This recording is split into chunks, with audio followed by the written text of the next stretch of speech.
কংগ্রেসের উদ্যোগে এই বিশালগড় ডিস্ট্রিক্ট হেডকোয়ার্টার বিশ্রামগঞ্জ বাজারে আমরা নিট এবং সিবিএসই প্রশ্নপত্রের ফাঁসের দায় স্বীকার করে দেশের কেন্দ্রীয় শিক্ষামন্ত্রী গতকালকে পদত্যাগ করেছেন। এই পদত্যাগ দেশের ছাত্র যুবদের আন্দোলনের ফসল এবং তাদের আন্দোলন সফলতা পেয়েছে। বিশেষ করে আমাদের রাহুল গান্ধী এই আন্দোলনের এই সিবিএসই এবং নেট পরীক্ষার প্রশ্নপত্র ফাঁস হওয়ার পরে যে আন্দোলন সূচি ঘোষণা করেছেন, উনার আন্দোলনের ফলে আজকে দেশের শিক্ষামন্ত্রী পদত্যাগ করতে বাধ্য হয়েছেন। এই বিষয়কে সামনে রেখে এবং বর্তমানে পেট্রোল ডিজেল এবং বিশেষ করে ত্রিপুরা রাজ্যে ইলেকট্রিসিটির বিদ্যুৎ মাসুল যে বৃদ্ধি পেয়েছে তার প্রতিবাদে আজকে আমরা মিছিল এবং এখানে পথসভায় মিলিত হয়েছি। একটা বিষয়, মেডিকেল পরীক্ষার প্রবেশিকা পরীক্ষার প্রশ্নপত্র লিক হয়েছে, সারা দেশ জুড়ে আন্দোলন চলছে। আমাদের ত্রিপুরা রাজ্যের টিটিএডিসিতে সাব জোনাল অফিসার পদে 110টি পদের জন্য পরীক্ষার প্রস্তুতি চলছিল, সেই পরীক্ষার প্রশ্নপত্র লিক হয়েছে। সেই ব্যাপারে আপনাদের আন্দোলন হয়েছে? আমাদের আন্দোলন জারি রয়েছে, আমরা এখন আমাদের আন্দোলন শেষ হয়নি। এই সমস্ত ব্যাপারে আমাদের আন্দোলন জারি থাকবে। আমাদের দেশের জননায়ক লোকসভার বিরোধী দল নেতা উনি ঘোষণা করেছেন ছাত্র কি গুঞ্জ। এই ছাত্ররা যে বিভিন্নভাবে বঞ্চিত হচ্ছেন, পরীক্ষা প্রশ্নপত্র ফাঁস হয়ে যাচ্ছে, তাদের ভবিষ্যৎ অন্ধকারের দিকে এগিয়ে যাচ্ছে। সেই জন্য আমাদের জননেতা ছাত্র কি গুঞ্জ আন্দোলন সূচনা করেছেন এবং সেই আন্দোলন আগামী দিনে জারি থাকবে। গত 2-3 মাস পূর্বে টিটিএডিসিতে 120 জন কোন ধরনের বিজ্ঞপ্তি ছাড়া, প্রতিযোগিতা ছাড়া, ইন্টারভিউ ছাড়া নিয়োগ করা হয়েছে। তারা বেতনও পাচ্ছে। এই বিষয়ে আপনাদের 120 জন। দেখুন, আপনি প্রথমে এডিসি যে পেপার লিকের ব্যাপারটা বললেন, এইটা যদি ধরেন সারা দেশে প্রত্যেকটি রাজ্যে এই ধরনের অসংখ্য পেপার লিকের ঘটনা ঘটছে। বড় পেপার লিকের যে বড় বড় পেপার লিকের মতো এবং যে বড় পেপার লিকের ঘটনা 255টি ঘটনা ঘটেছে। আমরা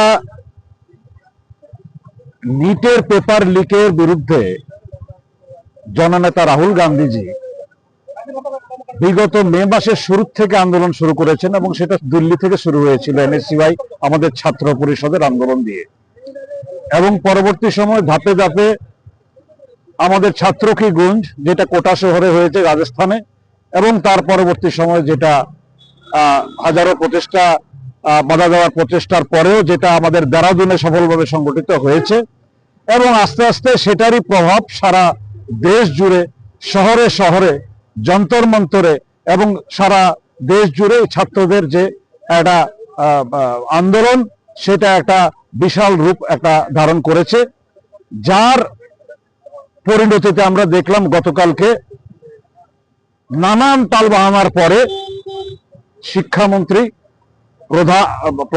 ধর্মেন্দ্র প্রধান ইস্তফা দিতে বাধ্য করেছেন। আমরা মনে করি এটা ছাত্র সমাজের নৈতিক জয়। আমরা প্রথমত তাদেরকে থ্যাংক ইউ জানাই, তাদের যে ধন্যবাদ জানাই, তাদের যে এই আন্দোলন তারা শান্তিপূর্ণভাবে সংগঠিত করেছে। এবং এটা আপনারা জানেন যে দেশে আইন শৃঙ্খলা বলতে, সাধারণ আইন শৃঙ্খলা বলতে কিছু নেই। এমতো অবস্থায় পরীক্ষার পেপার লিক, এনটিএ দ্বারা পরীক্ষার যে পরিচালনা, এই এনটিএ এর যে চেয়ারম্যান উনি হচ্ছেন সংঘের লোক, আরএসএস এর লোক। তো আপনার প্রত্যেকটা ইউনিভার্সিটিতে চাপরাশি থেকে শুরু করে ভাইস চ্যান্সেলর অবধি সবাই আরএসএস এর লোক তারা নিয়োগ করে, কোনো নিয়োগ নীতি অমান্য করে। আপনি যে এখন বললেন এডিসির কথাটা, ঠিক তেমনই তারা কোনো প্রত্যেকটা নিয়োগের ক্ষেত্রেই তারা কিন্তু দুর্নীতি করে যাচ্ছে, কারণ তাদের মূল উদ্দেশ্য দেশটাকে সাধারণ মানুষের নাগালের বাইরে নিয়ে যাওয়া। অর্থাৎ যারা আরএসএস ঘরানার লোক আছে তাদেরকে বিভিন্ন পদে তাদেরকে বহাল করে দেওয়া, তাদের এটার যোগ্যতা থাকুক চাই না থাকুক। এটা একটা বিশেষ পদক্ষেপ যার দ্বারা গণতন্ত্রকে রুদ্ধ করা যায়। এবং আপনারা দেখেছেন যে এদের যেটা ধারণা বিজেপি, অমিত শাহ এবং নরেন্দ্র মোদী এবং তাদের যে আছে বাকিরা, তাদের একটা ধারণা যে এরা সংবিধানকে এরা ধূলিসাৎ করে পদদলিত করে তারা 2047 আরো পেরিয়ে এরা শাসন ব্যবস্থা কায়েম করবে। কিন্তু তাদের এই ধারণাটা আজকে ভুল প্রমাণ হয়ে গেছে। সারা দেশ যখন ছাত্রদের স্বার্থে ঐক্যবদ্ধ হয়েছে, তখন এই স্বৈরাচারীরা বাধ্য হয়ে আপনার পিছু পা হটতে রাজি হয়েছে এবং এইটা এই আন্দোলনের ধারাবাহিকতা চলবে। আপনারা জানেন আমাদের মাননীয় জেলা সভাপতি বলেছেন যে আরো আমাদের দাবি আছে। সেই দাবিগুলো যেরকম যে নিরীহ ছাত্রদের উপর যে পুলিশি বর্বরতা, আমাদের জননেতা রাহুল গান্ধীজির উপর যে পুলিশি বর্বরতা, পুলিশকে অ্যাকাউন্টেবিলিটি নিতে হবে। যারা তাদের ইনস্ট্রাকশন দিয়েছে এই ধরনের বর্বরচিত কাজে মানুষের গণতান্ত্রিক কণ্ঠ রোধ করে দেওয়ার জন্য, তাদের বিরুদ্ধে ব্যবস্থা করতে হবে, প্রধানমন্ত্রীকে ক্ষমা চাইতে হবে। এটা শুরুয়াত, আমি দেখতে যাও ইয়ে সির্ফ টেইলার হ্যাঁ। আন্দোলন জারি থাকবে, এটা বরফের চূড়ায় মাত্র বলেছে।